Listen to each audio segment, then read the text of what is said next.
Hey guys, দেখুন natural ice cream নিয়ে এসছে, কোকোনাট আইসক্রিম। আমাদের ঘরে সবার ফেভারেট, আমি জানি আপনারও ফেভারেট। ঠিক আছে, আমার ন্যাচারাল আইসক্রিম সব আইসক্রিমের থেকে আলাদা। সত্যি, যে খেয়েছে একবার সেই জানে। ন্যাচারাল আইসক্রিম পেলে বাকি কোনো আইসক্রিমের দরকারই নেই। আর এই দেখুন, আমি বাটিতে কেন ভরছি, আমার মায়ের জন্য গরম করে দিতে হবে গ্যাসের মধ্যে। আমার মনে হয় দুনিয়ায় প্রথম মানুষ যে আইসক্রিম গরম করে খায়। সো এনিওয়ে, মায়েরও খুব ফেভারেট আইসক্রিম। তো মা বলেছে আমাকে একটু গরম করে দিতে, আমি গরম করে দিচ্ছি। এই দেখো, আইসক্রিম অলমোস্ট গরম হয়ে গেছে, আর মা খাওয়াও চালু করে দিয়েছে।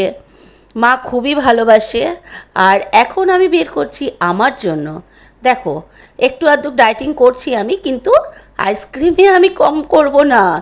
আমার যতটা দরকার আমি অতটাই নিয়েছি। আর ব্যালকনিতে বসে আমি আইসক্রিমের মজা নিচ্ছিলাম।